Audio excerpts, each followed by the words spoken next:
Hi hello నమస్తే welcome to mister Rama point to point.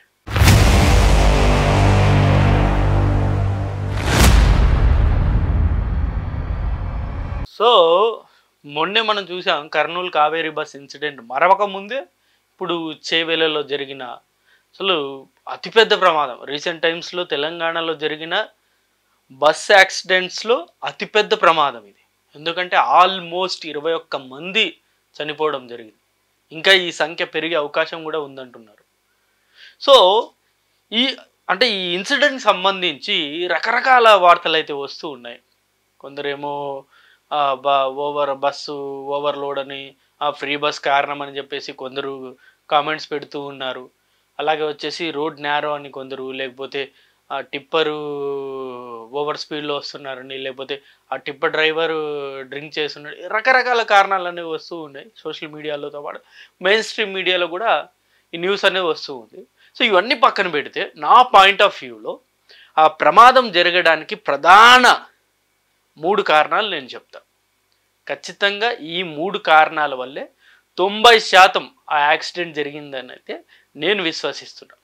అలాగే మీ అభిప్రాయం ఏంటి? అసలు ప్రమాదం జరగడానికి గల కారణం ఏంటి? ఒక్కసారి మీ అభిప్రాయాన్ని కింద కామెంట్ రూపంలో తప్పకుండా తెలియజేయండి.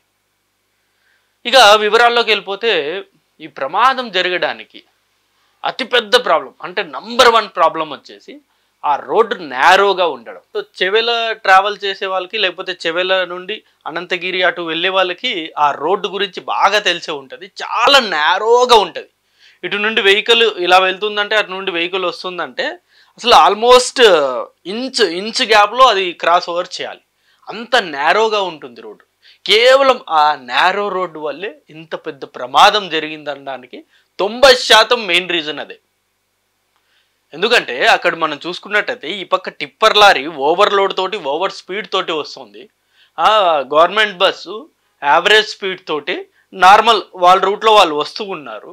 ఆ వస్తున్న తరుణంలో ఆ నేరో రోడ్లో ఈ టిప్పర్ లారీ కంట్రోల్ అవ్వక బస్ మీదకి ఎక్కడం జరిగింది.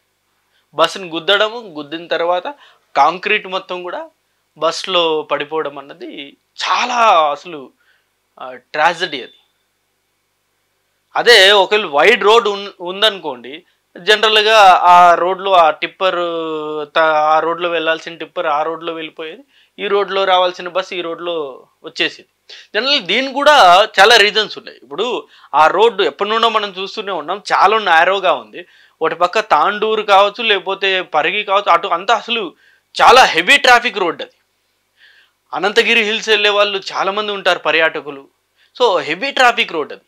అయినా సరే ఆ రోడ్డుకి ఎప్పుడే కానీ డెవలప్మెంట్ చేయలేదు, అంటే విస్తరించలేదు ఆ రోడ్డు. దీనికి కూడా రకరకాల కారణాలు ఉన్నాయి. ఆ రోడ్డు చుట్టుపక్కల మొత్తం ట్రీస్ ఉంటాయి. మనందరికీ తెలుసు, ఎవరైతే ఆ ట్రావెల్ చేశారో వాళ్ళందరికీ తెలుసు, ఆ రోడ్డు చుట్టుపక్కలంతా ట్రీస్ ఉంటాయి. ఆ ట్రీస్ని ఈ రోడ్డు విస్తరణలో కొట్టేస్తారని చెప్పేసి ప్రైవేట్ వ్యక్తులు కేసు వేయడం జరిగింది.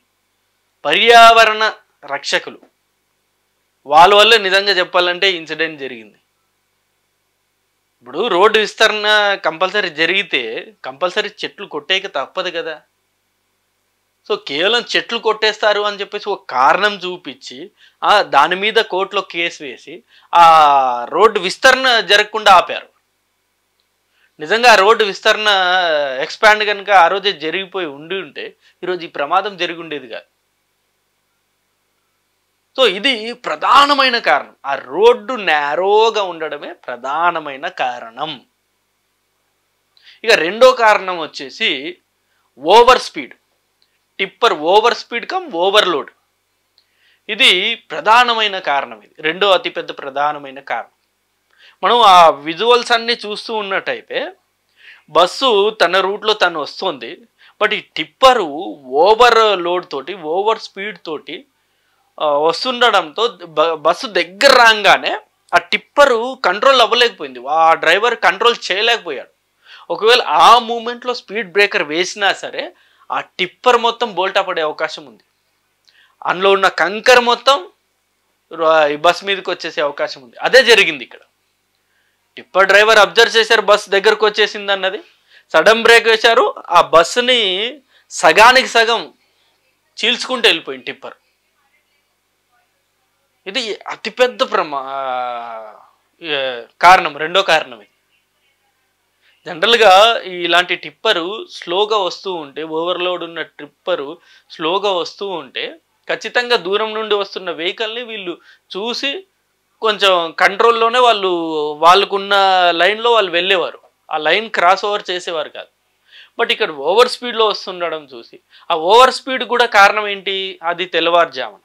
సో ఎలాంటి వెహికల్స్ ఉండవు, ఇంకా ఫుల్ స్పీడ్, ఇక రోడ్డు మొత్తం ఖాళీ ఉంటుంది కాబట్టి ఇక ఫుల్ స్పీడ్లో మనం వెళ్ళిపోవచ్చు కదా అని చెప్పేసి కూడా ఆ ఓవర్ కాన్ఫిడెన్స్ తోటి ఫుల్ స్పీడ్లో ఆ టిప్పర్ రావడం, ఇది రెండో అతిపెద్ద కారణం.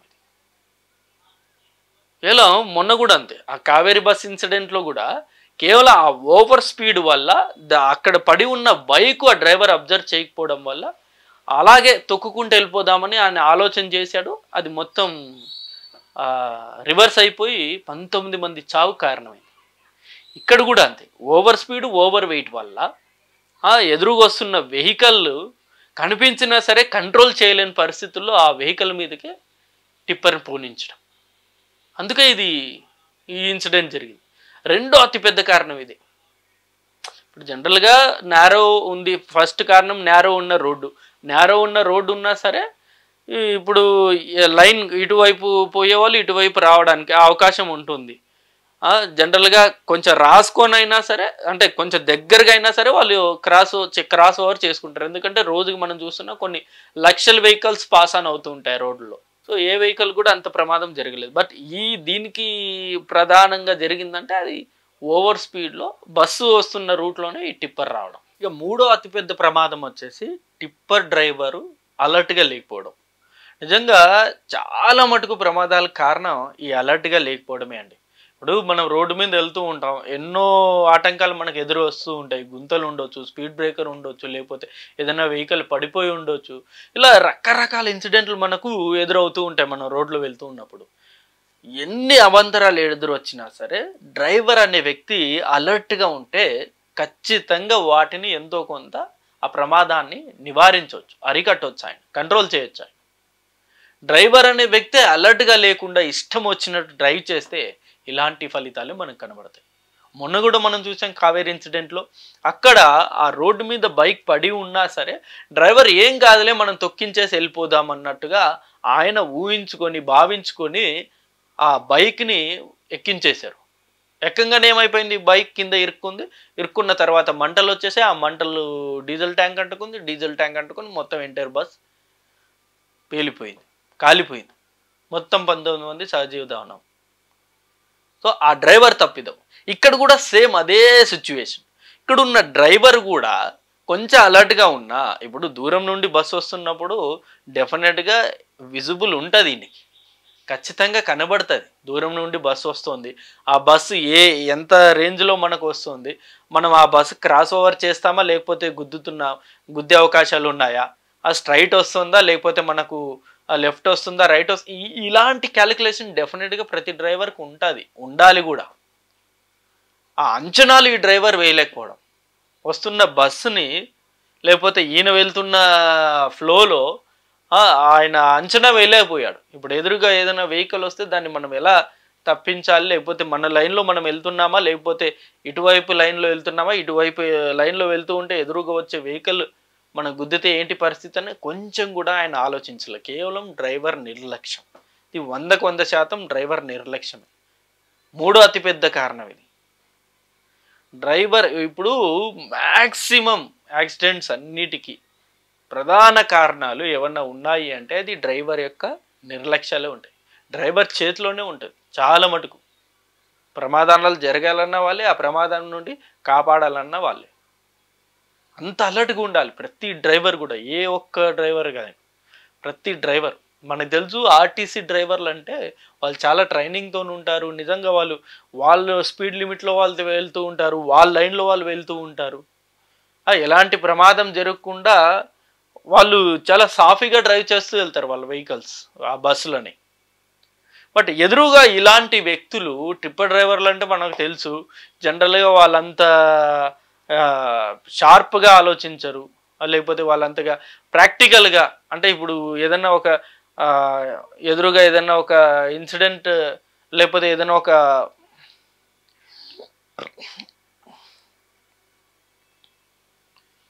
సో మనకు తెలుసు ఈ ట్రిప్పర్ డ్రైవర్లు లేకపోతే లారీ డ్రైవర్లు వాళ్ళు ఎలా డ్రైవ్ చేస్తారో. మనందరికి జనరల్‌గా లారీ డ్రైవర్స్ అంటేనే చాలా భయం. ఎందుకంటే వాళ్ళు ఎలా అంటే అలా డ్రైవ్ చేస్తారు. తాగేసి డ్రైవ్ చేస్తారనో, లేకపోతే వాళ్ళకి నిద్ర సరిలేక వాళ్ళేదో సగం సగం నిద్రలో డ్రైవ్ చేస్తారనో, లేకపోతే నిర్లక్ష్యంగా డ్రైవ్ చేస్తారనో, ఓవర్ స్పీడ్ డ్రైవ్ చేస్తారనో, గుద్దినా సరే వాళ్ళు పట్టించుకోరనో, ఇలాంటి రకరకాల భ్రమలనేవి మనకు ఆ భయాలు, భ్రమలనేవి ఉన్నాయి. చాలా మటుకు ఈ ట్రిప్పర్స్ కావచ్చు, ఈచర్స్ కావచ్చు, లారీస్ కావచ్చు వీటి మీద. కారణం ఏంటి? వాళ్ళంత అలర్ట్‌గా ఉండరు వాళ్ళు. వాళ్ళ ఫ్లోలో వాళ్ళు వెళ్ళిపోతూ ఉంటారు. ఆ పక్క వస్తున్న వెహికల్ ఎంత రేంజ్‌లో మన దగ్గరకొస్తుంది, అది మనల్ని తప్పించుకొని ఎళ్తుందా? లేకపోతే గుద్దేస్తామా? ఏంటి ఇలాంటి ప్రాక్టికల్ మైండ్ వాళ్ళకుండదు. అంత ఆలోచించరు వాళ్ళు. వాళ్ళు వాళ్ళ ఫ్లోలో వాళ్ళు 90, 100లో జమ్మని ఎళ్తుంటారు ఇగ అంతే వాళ్ళు.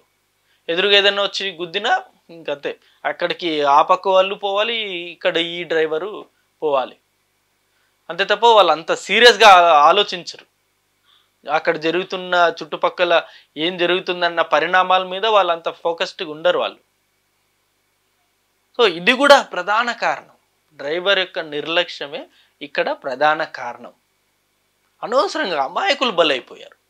వాళ్ళకేం తెలుసండి ఎంతమంది సుమారుగా 60, 70 మంది వెహికల్‌లో ఎక్కారు. దీని మీద కూడా చాలా విమర్శలొస్తున్నాయి. కేవలం ఫ్రీ బస్ వల్లే 60, 70 మంది బస్సులో ఎక్కారు. దానివల్ల ఓవర్ లోడ్ అయిపోయింది. బస్సు కూడా కంట్రోల్ లేదు. ఇక్కడ 60, 70 మంది ఎక్కినా సరే బస్సు తన ఫ్లోలో దాని ఫ్లోలో అది ఎళ్తోంది. బస్సు వాళ్ళ రూట్‌లో వాళ్ళు ఎళ్తూ ఉన్నారు. ఇక్కడ కేవలం ప్రధాన తప్పిదం ఏదన్నా ఉందంటే అది టిప్పర్ డ్రైవర్‌ది. ఆ ట్రిప్పర్ డ్రైవరే అసలు నిర్లక్ష్యంగా డ్రైవ్ చేసి ఇంతమంది చావు కారణమైపోయారు ఆయన. సో, ఇంకా బస్‌లో వెళ్ళినా ప్రమాదమే, ప్రైవేట్ బస్సు వెళ్ళినా ప్రమాదం, ట్రైన్‌లో వెళ్ళినా ప్రమాదం, ఫ్లైట్‌లో వెళ్ళినా ప్రమాదం, కార్‌లో వెళ్ళినా ప్రమాదం, బైక్‌లో వెళ్ళినా ప్రమాదం, ఆఖరికి సైకిల్‌లో వెళ్ళినా ప్రమాదం, నడుచుకుంటూ వెళ్ళినా ప్రమాదం. ఇక దేనిలో వెళ్తే సేఫో నిజంగా అర్థం కాని పరిస్థితి. మొన్నటి వరకు ప్రైవేట్ బస్‌లో వెళ్తే ప్రమాదం అని చెప్పేసి మొన్న కావేరీ ఇన్సిడెంట్ జరిగిన తర్వాత, కావేరీ బస్ ఇన్సిడెంట్ జరిగిన తర్వాత చాలామంది గవర్నమెంట్ బస్‌లో ప్రయాణం చేస్తూ ఉన్నారు. సో, ఇప్పుడేమో ఆ గవర్నమెంట్ బస్సే నిజంగా ప్రమాదానికి గురైంది. అంటే ఇక్కడ బస్సు తప్పిదం లేదు. బట్ ఆ టిప్పర్ వచ్చి ఆ బస్సును గుద్దడం అంటే ఇక అదొక బిగ్గెస్ట్ ట్రాజెడీ. అంటే ఇక్కడ గవర్నమెంట్ బస్సు కూడా ఇక్కడ సేఫ్ లేదనే ఒక ఆలోచన వస్తది ప్రజల్లో. ఫ్లైట్‌లో వెళ్తే ఏమో గుజరాత్‌లో అదేమో అక్కడ కూలిపోయింది. ట్రైన్‌లో ఏమో ఒడిస్సా అక్కడ ఇంకా పెద్ద ప్రమాదం అది. ఇంక దేనిలో ప్రయాణించాలి? ఇంకేం చేయాలి? సో, ఇది అంశం అండి. ఈ అంశం మీద మీ అభిప్రాయాన్ని కూడా కింద కామెంట్ రూపంలో డెఫినెట్‌గా మీ అభిప్రాయాన్ని తెలియజేయండి. అలాగే నా వీడియో మీకు నచ్చినట్లయితే నాకు సపోర్ట్ చేయడానికి మీరు సబ్స్క్రైబ్ చేసుకోండి. Thank you for watching this video. Thank you.